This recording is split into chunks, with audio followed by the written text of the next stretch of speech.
Greetings, this is DT with Interactive Homeschooling, and rather than doing long videos showing what my children will be taking for the school year, I'm going to focus on the individual courses and kind of show you what we chose to go with this year as far as curriculum or how we were putting it together, and basically how we set up each course. So today I'm going through geometry, and we've actually just finished our first block, so I'll show you the setup for our year. The curriculum that I chose to use was Geometry Seeing, Doing, Understanding by Harold Jacobs. And I chose Jacobs over some of the others because the curriculum was a little bit more in depth, and it was a lot more heavy on the logic section of geometry.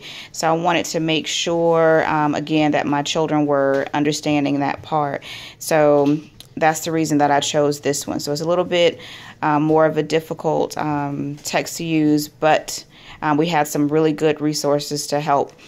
This particular set, this is the student text, which is the hard copy, and you can find the teacher's edition that has all of the answers and explanations. I was also able to find a test bank for this text, so it has all of the tests for each of the units that are covered. And if you're not really strong with geometry and you need some extra help, I ordered this on an eBay auction, so I was actually able to get this as well.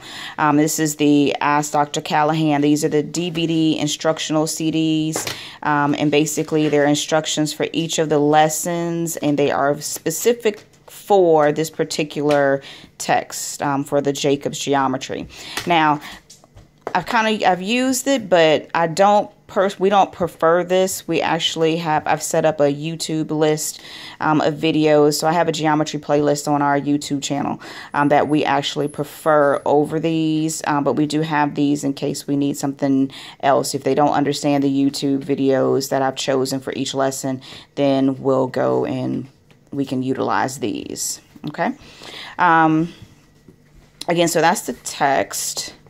And most people know we are big on notebooking. So in all of my children's courses, they're going to have different notebooks that we use.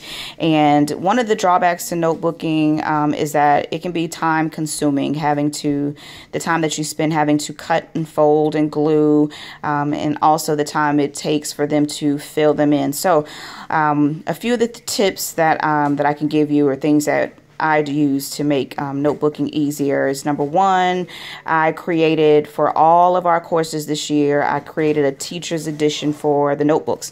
And inside of that, I've gone ahead and created the table of contents, and it has all of the lessons and the page numbers that the lessons would be found on.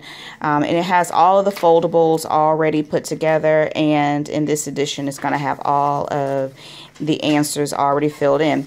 This way the children don't have to wait for me. This is something they can get up and start doing in the beginning. So for when it's that particular time for geometry, they'll just go pull these out, and they can go ahead and start filling in their foldables again, because the lessons are written into the front and it already tells them, you know, exactly what page to go to, so they can go ahead and start filling in their notebook. Each child's notebook is set up. I've already created with all of my children. They have their syllabus and course description that I have typed up for them. It lets them know exactly what we're going to be covering and what's due when. Has the text that we'll be using. And again, these are things that are going to be important for our portfolios. So they have a copy in their notebook, and they have a copy in their student portfolios that we'll be using for college and things of that nature. So their courses are here. All of their assignments are underneath the assignment section. Lets them know what's due when, and these are already put together for them. I've written, what block. We have 9 blocks each year, because most of you already know we homeschool in blocks. We do 5 weeks on and 1 week off. So I use Homeschool Tracker. So these are just the assignment forms that I've just loaded and printed up for Homeschool Tracker. So this will allow them to keep up with their grades. This section has their formulas and terms. My son actually has this one in a different place. This is where they keep, you know, little cheat sheets and things that I've put together for them. So that's where I've printed all the different, you know, formulas for math that they would need just to review. And the next section is for notes. So this is where they keep their notebooks and where they're putting together all of the foldables and things that we've done for the class. My son has his in the wrong place, but another time-saving tip if you're notebooking is to go ahead. What I do is use a page protector.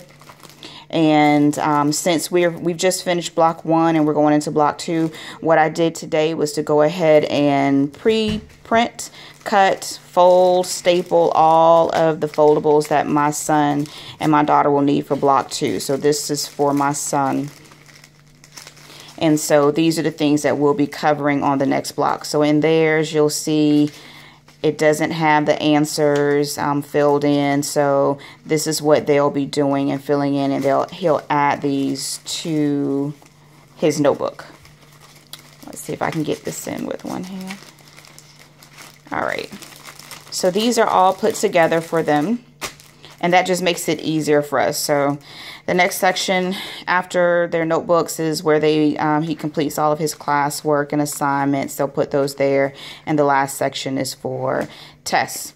The final thing for this particular course, because this course is an honors course for my son and my daughter, to actually make it an honors course, we wanted to add the practical geometry. So I went online and found some different projects, and so for each quarter, my children will be doing one particular project that they'll be applying some type of lesson in geometry. So I have to post some links on my, either down in the comment section on the YouTube channel and also on the blog. But basically, this was a really good packet that I was able to find online, and it has lots of different projects where they'll be seeing how geometry is used is found in nature, in building, how geometry is used in art and things like that. So I'm not going to pick the project for them. There were a total of 30 projects that are available, and so each of them is responsible for taking 4 of the projects and then choosing the 4 that they want to do. So every 2 blocks there's a project due, and every 2 blocks is basically a 9-week block for us. So we'll see which ones they've chosen. But again, that was all of our geometry for this year, and basically that quick look, and I'll try and come back with some of the videos on some of the other courses. Peace.